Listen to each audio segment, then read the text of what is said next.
और आज एक बहुत बड़ी क्राइम स्टोरी के साथ आपकी खिदमत में पेश हैं। पुरानी दुश्मनी की आड़ के अंदर दो पुलिस के कांस्टेबल जिसमें गुलफानुल्लाह और हफीजुल्लाह शहीद हो गए।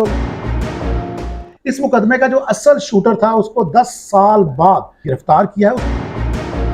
ये डोगर ख़ानदान और मैर अराई ख़ानदान में दुश्मनी चल रही थी। पुलिस के सब इंस्पेक्टर तहसीन के साथ मिलके इनको कत्ल करने का प्रोग्राम बनाया था, जिसमें इन्होंने पुलिस वैन पे हमला किया। हमारे 2 लोग शहीद हो गए।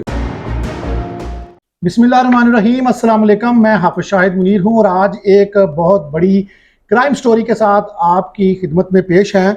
गुजरांवाला के इलाका अहमदाबाद में 2013 में पुरानी दुश्मनी पर एक शहाब नामी शख्स कत्ल हुआ और इस दौरान शूटर्स की मुखालिफिन की पुरानी दुश्मनी की आड़ के अंदर दो पुलिस के कांस्टेबल जिसमें गुलफानुल्लाह और हफीजुल्लाह शहीद हो गए और इसमें एक पुलिस का कांस्टेबल बच गया जिसका नाम गाजी अब्दुल रज़ाक है। उसकी मुद्दत में मुकदमा दर्ज है।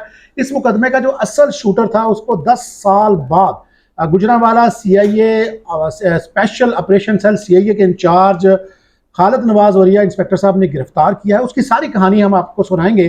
ज़रा दिल थाम के बैठिए। खालिद नवाज वरिया साहब जो CIA स्पेशल ऑपरेशन सेल के हीरो हैं हमारे साथ मौजूद हैं। खालिद साहब अस्सलाम वालेकुम।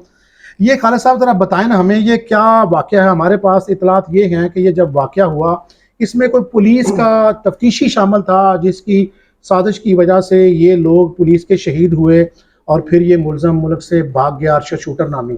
आपने हमें ये वाक़े की तस्दीक भी करनी है कि इसमें कोई पुलिस वाला शामिल था और फिर उसके बाद आपने हमें वो तफसीली स्टोरी सुनानी है और हम आपको सुन रहे हैं। जी शुक्रिया शाहिद भाई। 2013 में ये डोगर ख़ानदान और मैर अराई ख़ानदान में दुश्मनी चल रही थी, पुरानी 2000 से शुरू हुई थी। उसमें शहाब डोगर और शबीर डोगर 2 मुलज़म गिरफ़्तार थे। इनको कत्ल करने के लिए ये मुलज़मान ने, ये अरशद जिसको अभी हमने इटली से पकड़ा है और वापस लेके आए हैं, इन्होंने पुलिस के सब इंस्पेक्टर तहसीन के साथ मिलके इनको कत्ल करने का प्रोग्राम बनाया था, जिसमें इन्होंने पुलिस वैन पे हमला किया और जिसमें हमारे 2 लोग शहीद हो गए, गुलफान शहीद और हफीजुल्लाह शहीद। और इसमें गाजी अब्दुल रज़ाक, उनको 14 गोलियां लगी थी वो, लेकिन अल्लाह के फजल से वो सर्वाइव कर गए और वही इस मुकदमा के मुद्दई हैं। ये वक़ूआ से फ़ौरन बाद ही अरशद बाहर भाग गया था, पाकिस्तान से बाहर। ये यहाँ से UAE गया और वहाँ से फिर किसी जाली पासपोर्ट से जर्मनी ट्रैवल कर गया। ठीक है। तो हम इसको तब से फॉलो कर रहे थे। जर्मनी में इसने अपनी असाइलम अप्लाई की हुई थी किसी फ़र्जी नाम से। उसको हमने तकरीबन 3.5 साल परसू किया, उस असाइलम को रिजेक्ट करवाया। जर्मनी की अदालतों को हमने यकीन दिलाया कि ये वांटेड पर्सन है और ये सारा इसने बेसलेस स्टोरी पे असाइलम सीकर है। वो अल्हम्दुलिल्लाह हम वहाँ पे कामयाब हुए। जब इसकी असाइलम रिजेक्ट हुई, इसके हमने डिपोर्टेशन अंडर रीएडमिशन ट्रीटी जो पाकिस्तान और यूरोपीय यूनियन के दरमियान है हासिल किए, तो ये वहाँ से क्योंकि ज़मानत पे था तो वहाँ से फिर ये इटली भाग गया। तो फिर हमें मज़ीद 1 साल लगा इसको वहाँ पे तलाश करने में और फाइनली फिर अल्हम्दुलिल्लाह हमने इसको मार्च के आखिर में गिरफ़्तार किया। और अभी क्या तरीका होता है आपका जब ज़ाहिर है बैरून मुल्क में कि आप वसाइल तो होते नहीं हैं, आप यहाँ पर कर रहे हैं ऑपरेशन, तो यहाँ पर आपके पास बहुत सारे वसाइल हैं। बगैर वसाइल के और इस तरह के हालात में किस तरह आप जो है ये सारा कुछ किया आपने? शाहिद भाई, सबसे पहले तो इसमें हमारी जो कमांड है उसका बहुत ज़्यादा प्रोएक्टिव रोल होता है। वो उनकी सपोर्ट, प्रोएक्टिव सपोर्ट के बगैर ये पॉसिबल नहीं होता। स्पेशली इस सारे मामले में जो CPO साहबान गुजरे हैं, जो मौजूदा CPO हैं, जो साबका CPO थे उमर सलामत और सर अयाज, इन्होंने स्पेशली बड़ा इसको परसू किया, बड़ा इसको ज़ाती तौर पे मॉनिटर करते रहे। स्पेशली जो हमारे IG हैं उनका विजन भी है कि जो पाकिस्तान से बाहर क्रिमिनल्स हैं उनको वापस लाना है हर सूरत में। तो ये हमें बड़ी सपोर्ट थी। यहाँ जहाँ तक वसाइल का ताल्लुक है तो हमेशा कोशिश करते हैं कि कम्युनिटी के पास रुकें। होटल्स में पुलिस के पास तो इतने वसाइल नहीं होते, तो हम फिर कम्युनिटी के पास ही ठहरते हैं और वही ट्रैवलिंग के अखराजात होते हैं और डिपार्टमेंट इसको बर्दाश्त करता है। बहरहाल फाइनली हमें बड़ा लंबी चौड़ी किधर किधर जाता था, कैसे इसके पीछे जाते थे? मैंने जैसे कहा पंजाब में, पाकिस्तान में होता है तो आप जियो फेंसिंग कर लेते हैं, आपके पास मोबाइल लोकेटर होता है, ट्रेस कर लेते हैं, वहाँ पर बैरून मुल्क जाकर फिर कैसे चलता है हमारा सोर्स का निज़ाम? बेसिकली हमें बहुत सारे इदारों से मदद की ज़रूरत पड़ती है, इंटरनेशनल इदारों से। इसमें इंटरपोल का बड़ा बुनियादी किरदार होता है। इसका रेड नोटिस हमने इशू किया हुआ था इंटरपोल की मदद से। FIA का बड़ा इसमें अहम किरदार होता है। और इसके साथ साथ हम जो मुख्तलिफ डिजिटल फोरम्स हैं, उनके जो इदारे हैं, उनसे भी राब्ते में रहते हैं इनकी लोकेशन ट्रेस करने के लिए। इंटरपोल आपको वहाँ पर भरपूर मदद देती है? इंटरपोल के बगैर तो ऑपरेट नहीं हो सकता किसी भी दूसरे मुल्क में। तो यूरोप में उन्होंने बड़ा अच्छा इदारा बनाया हुआ है एनफास्ट, जो उन्होंने यूरोपीय यूनियन के अंदर अपने वांटेड पर्सन को सर्च करने के लिए फ्यूजिटिव एक्टिव सर्च टीम्स बनाई हुई हैं। तो उनके साथ हमारा बड़ा अच्छा करीबी लाइजान है यूरोप में। स्पेशली गुजरांवाला पुलिस का, स्पेशल ऑप्स का तो बहुत अच्छा लाइजान है इनफास्ट के साथ। पूरे यूरोपियन नेशंस में बड़ा प्रोएक्टिव सपोर्ट हमें मिलती है जब भी हमारे वांटेड पर्सन्स यूरोप में कहीं पे छुपे हों। तो बेसिकली ये उन्हीं की मदद से मुमकिन हो पाया। नादरा ने ऑफ कोर्स इसमें हमारी बड़ी मदद की। इसके फिंगरप्रिंट्स क्या हमारे बड़े सबूत है काम हमने? आए। हाँ, ये वाली बात क्या थे हमारे पास? हमने पहले उसका डाटा लिया कि ये असल नाम कौन है, ये गया कैसे था, अपने नाम से क्या था? इसके बेसिकली UAE तक तो हमें इसका ऑफिशियल रिकॉर्ड अवेलेबल था यहाँ से ट्रैवलिंग का। ठीक है, लेकिन इसके बाद हमें पता नहीं चल रहा था क्योंकि ये जाली डॉक्यूमेंट्स पे UAE से आगे ट्रैवल कर गया था। ठीक है। तो उसके बाद फिर हमने नादरा को रिक्वेस्ट की। नादरा की मदद से हमने इसके फिंगरप्रिंट्स को सर्कुलेट किया। स्पेशली जब इसके हमें इसका समहाउ नंबर मिल गया, पता चल गया कि ये किस रीजन में है, तो यूरोपियन रीजन में फिर एनफास्ट ने हमें बड़ी मदद की उसमें, ठीक है। इसको तलाश करने में। और जब हमें पता चला कि ये जर्मनी में इसने असाइलम अप्लाई किया हुआ है, तो फिर हम फास्ट जर्मनी के साथ मुसलसल राब्ते में रहे।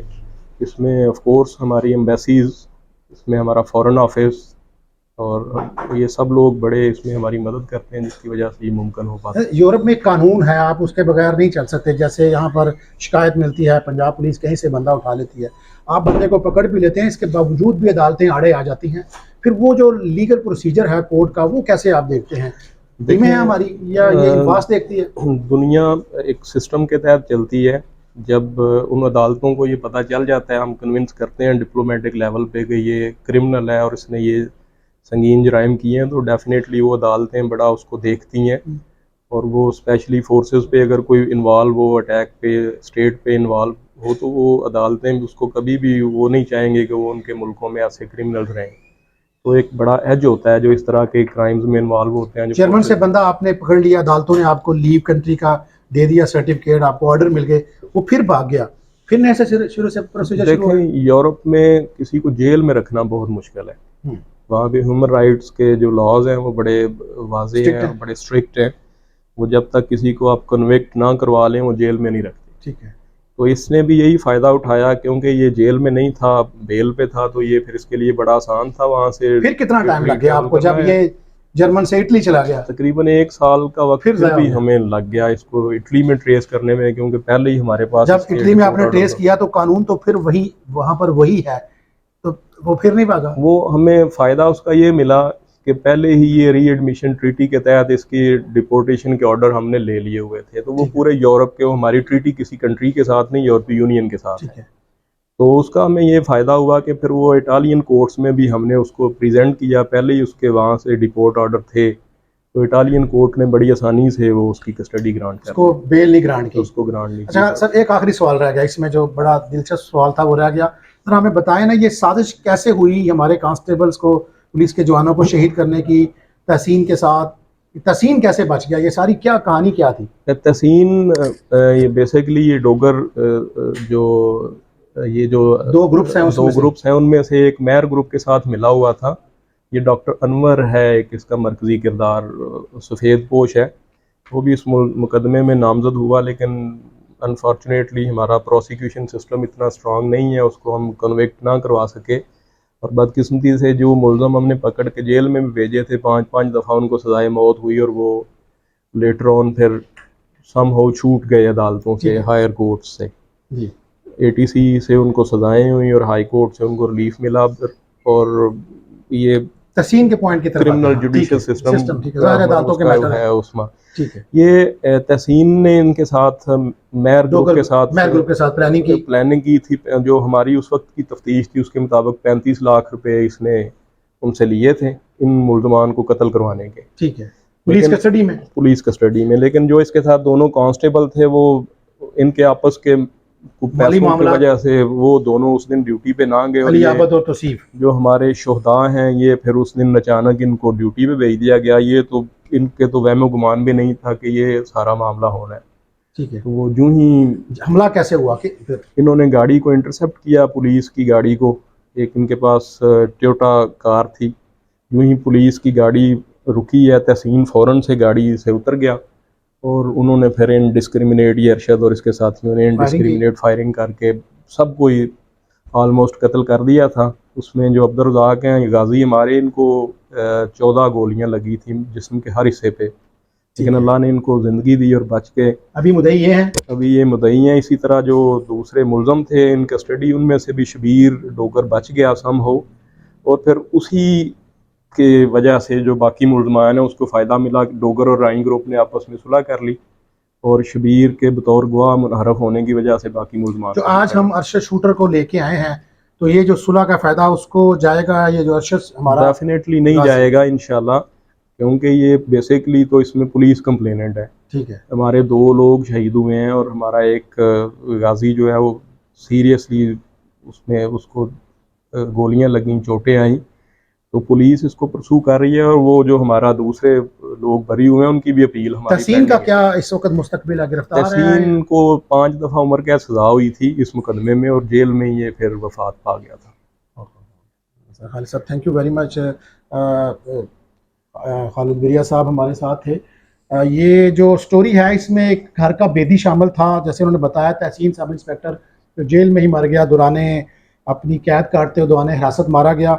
बाकी मुलज़म उन्होंने कहा कि जो मरकज़ी अरशद शूटर है वो गिरफ्तार है, चूँकि पुलिस कंप्लेनेंट है, पुलिस ही मुद्दई है, तो इसमें उम्मीद की जा सकती है कि जो 2 शहीद हैं जिसमें हफीज़ुल्लाह और गुलफान है, उनका खून रायगा नहीं जाएगा और ये शूटर यकीनन अपने अंजाम को पहुँचेगा।